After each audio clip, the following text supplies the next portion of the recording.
Mira, yo diría que el fondo es una institución muy revolucionaria, porque fue creada por el Estatuto de Roma como parte del sistema de la Corte Penal Internacional que crea la Corte, ¿verdad? Entonces, eso fue en el año 98. La Corte entra en vigor cuando los estados, 60 estados que se requerían en principio, ratifican el estatuto.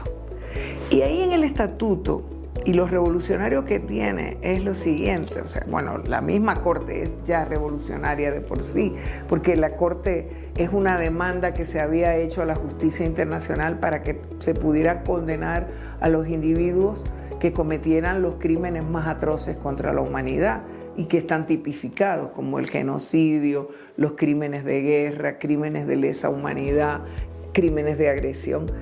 Y entonces ya la creación de la Corte es una revolución en el ámbito jurídico internacional. Y luego, dentro del estatuto y dentro del sistema de la Corte, la creación del fondo es un mensaje sumamente importante, porque dice, no basta en la justicia internacional ni en ninguna justicia solamente condenar a los perpetradores si dejamos atrás a las víctimas de los crímenes que esos perpetradores cometen. Y entonces eso es lo que es el fondo, ¿no? El fondo es la institución que es un pilar de la Corte que se encarga de cumplir con las órdenes de reparación que dan los jueces cuando se produce una condena. Entonces, los jueces dicen, el fondo tiene que dar reparaciones a las víctimas de estos crímenes. Y hasta ahora ha habido diferentes mecanismos, se ha hecho de manera distinta. En algún momento las sentencias no decían cuántas víctimas había que reparar, en otras sentencias sí, etcétera. Pero en términos estrictos, lo que nos toca es ir a llevar la justicia a esas víctimas para que sepan que se ha hecho, para que sepan que existe un mecanismo para tratar de evitar que esos crímenes horrendos no vuelvan a ser cometidos nunca más, y que no se puede olvidar a nadie que haya sido víctima de los mismos.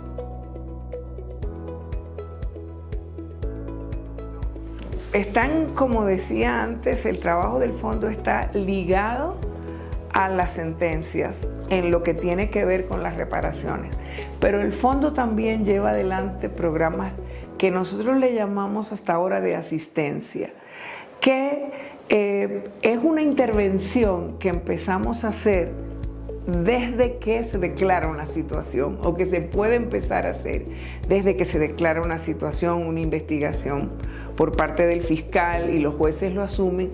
¿Qué pasa? Que a veces cualquier juicio toma mucho tiempo.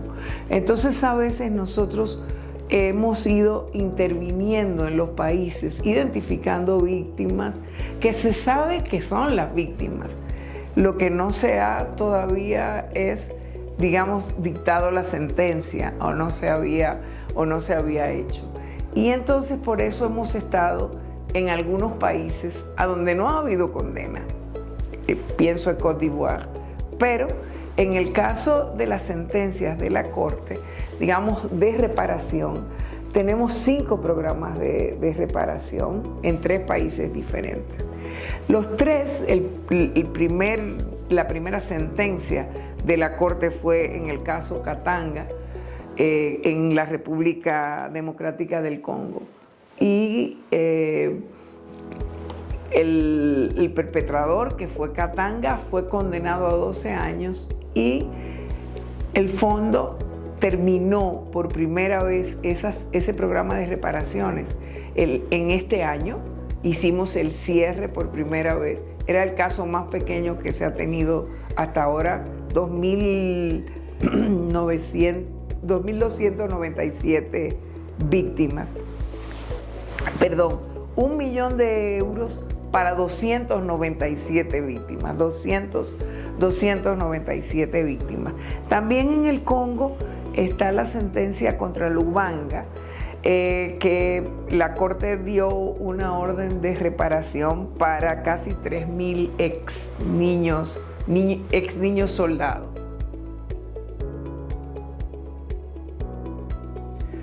Bueno, el proceso está muy ligado al juicio que se está llevando a cabo, y el juicio tiene una ubicación en un territorio y además, es decir, las comunidades a donde ocurrieron se conocen y las víctimas también. En algunos casos el fondo le ha correspondido la labor de identificar a las víctimas, pero el fondo no trabaja solo en la Corte. En la Corte hay otros órganos de la Corte que pertenecen a la administración que también le dan apoyo a las víctimas. Entiéndase, hay un departamento legal de defensa de las víctimas y de representación de las víctimas, y hay también un departamento Victims Reparation and Participation System, o sea, BPRS, que ahora en este último caso la sentencia dictó que debíamos trabajar conjuntamente con ese órgano de la Corte para la identificación de las víctimas. Nosotros llevamos a cabo entonces el proceso de legitimar cada una de esas víctimas, de comprobar y de determinar el tipo de reparación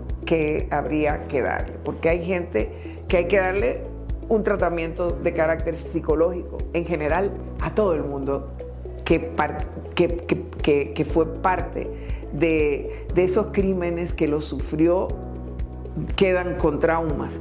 Entonces es uno de los apoyos más importantes, pero a veces el apoyo que hay que darles es económico o es un apoyo de reparación física, de terapia física y de terapia psicológica, y ayudarles a recuperar sus vidas. En algunos lugares hay aldeas que todas las familias de esa aldea fueron destruidas, fueron dispersadas. Es decir, la gente tiene también que volverse a ubicar en sus lugares. Es muy complejo. Bueno, el fondo es el fondo fiduciario para las víctimas, lo que quiere decir que tiene que buscar dinero para poder llevar adelante esos programas. Desde mi punto de vista, esa es quizás el primero de los retos que tenemos. El otro reto que tenemos tiene mucho que ver con esto que ustedes están haciendo, y por eso es tan importante. Difundir lo que hacemos. Difundir que el fondo existe, porque mucha gente no tiene la menor idea de que gracias a un acuerdo de la comunidad internacional se está trabajando con víctimas de esos graves conflictos que no debieran repetirse nunca más.